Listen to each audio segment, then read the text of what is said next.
So we're here with another game to talk about, which is Kirby Star Stacker. This one is for the SNES, which I didn't actually. I just pressed B. I'm really dumb, but I didn't actually pull up the achievement list, which I probably should have. It's right here. It's the most recent thing I've done.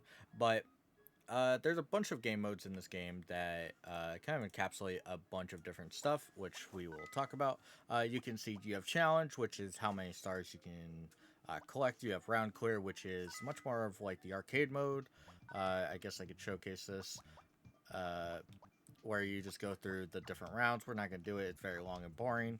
Uh, and then we have the story, which is you kind of go through the variety of different fights that happen. This, I guess, yeah, as you can see, you fight the different creatures, and yeah, overall, it's okay. It's an okay time. You have the verses, which you battle with a friend, and you have time attack, which is in 3 minutes.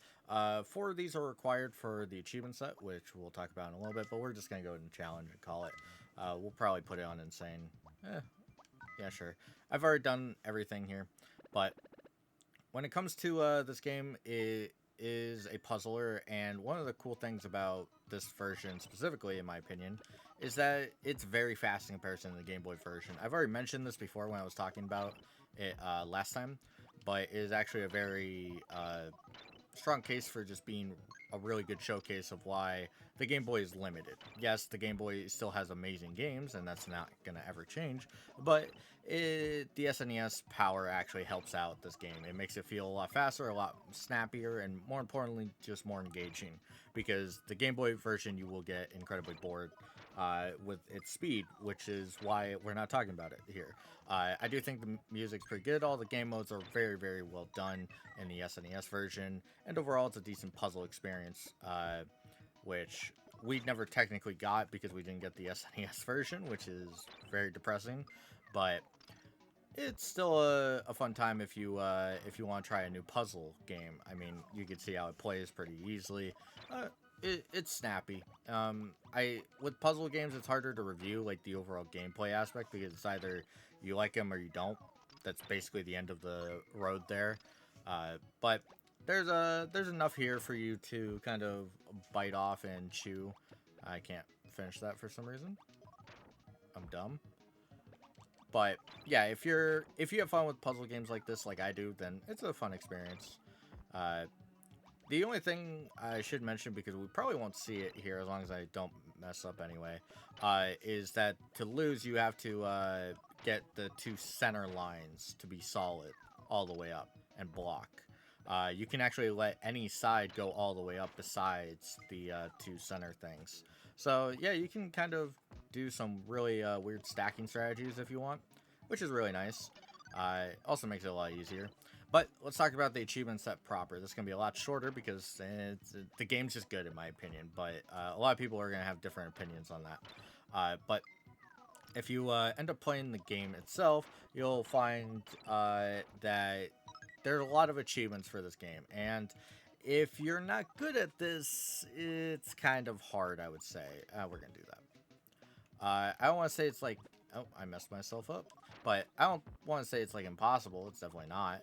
But it definitely has a bit of being quite an irritating uh, achievement set to do. It's a bit of a grind, uh, which is kind of confusing because if you know anything about retro achievements, like it makes sense if the game focuses on the grind for completing the content, but that's not what happens here. But we'll get to that. So there's the story mode achievements, which you saw you kind of go through. There's not only the normal mode, and then if you do everything on normal mode, you unlock professional, which is a lot harder. You have to go through and do all that and get the star from it, because if you click continue, you don't actually get the super special star from them, and so you have to do it in one shot without doing continues. It's actually not as bad as it sounds because you can continue from any single fight besides the very final one. So overall, it's very, very easy to kind of keep trying, though I do admit the final fight is very frustrating for me personally. I found it pretty difficult. It's a good challenge, though. It is also worth 50 points, which I do think is fair on professional difficulty. It is a pretty hard fight, I think, personally. Um, But story mode is fine. Round clear, you saw that it was quite long, not as long as the Game Boy version, because it's not as slow of a game. You can see how fast this is. But it's still there, and it's just content. I mean, you complete it. It's there. You have the time trials, which the final one was actually quite brutal, for me. I struggled myself with it. I'm gonna try and see if I can save myself here. I'm actually putting myself in a bad spot, but uh, yeah, I found myself struggling quite a bit with the time trial. The time trials have not that many achievements. I think it's only 4 for each difficulty, and one of them is a little hard, but it's not too bad. And then the insane one is just really difficult. You will find yourself literally one away from the time trial goal a lot, unless you just happen to get the correct amount. But I did eventually get it. It does take some trial and error. It took me, I would say, like 6-7 tries. A little frustrating when you're that close to getting the achievement, as always, but hey, it worked out. And then you have what is the probably the worst part of the set, in my opinion, and that's this game mode. If you see what I'm doing, it's just kind of seeing how high you can get in the stars, which it's content, except the content is not fully explored in the set. There's actually an ending to this, technically, and that's just not gone there. So it's unfinished. You're not getting the full thing in the set. I don't know why I did that. That was really dumb. You're not getting the full thing in the set, which is frustrating because usually RA people argue for complete content, like as much content as the game allows, so on and so forth. But that's not fully explored here, and so it feels very, one, like maybe one day they'll bring it back, and two, how they ended up doing it for this game mode is really stupid because you are supposed to get, I think it's like 5,000 stars, or maybe it's 10,000 stars. I have no idea what the max is. I didn't look that up. But the achievement set only requires 3,000. One, 3,000 is not hard. It's boring. It's just boring. And so you're already doing an insane amount. Like, you're already requiring an insane amount in the set. I just killed myself, I think. Didn't I? Let me see. We might have. Do that. We might get out. Let's see what we got. Maybe. But, yeah, overall is just kind of a giant waste of time, this game mode. Like, the fact you have to sit here for what is not complete content is really frustrating. And even if you don't find that a big problem, like, you're just sitting here. I've been here this entire time, and I'm only at 300. And I've gotten some good combos, and I'm, like, now do this for the 10 times amount of time. And if you're a little faster than me, then yeah, you'll probably get there a little faster. But it's still just inherently frustrating, in my opinion, to have that achievement not cover content and still have you go a ridiculous amount of way. It's just boring. It's not fun. Which is kind of where I sit at with this one, is that I think the set is just okay. It covers most of the content, which is cool, unquote. But because it's a puzzle game, a lot of the challenges are very just, like, boring, is the way I would put it. And so as a set, I think I'd give it like just a 5 out of 10. It's mid. It does its job. It's not doing anything fancy. It's boring at times, and nothing makes me feel really that accomplished, which is, you know, kind of a negative thing about the set itself. But the game itself, I do think, is a really good puzzle game. It's easy for kids if you happen to be that age, but also at the same time, if you lean towards, like, not being as great as puzzle games as maybe I am, it's a decent time. There's some challenge here. You're not gonna be overly brutalized, and it might make you think a bit. So I do think the game itself is really, really strong, which really sucks that the set is kind of just boring. I think I'm actually gonna end up screwing myself here, funnily enough. But yeah, that's basically the end all be all of it. I would probably give the game, for a puzzle game, probably like a 7. It's really solid. I kind of talked about the Game Boy one and the differences with that one. Uh, which this one kind of fixes every problem I had. I think I'm gonna end getting to 500. I think is fair.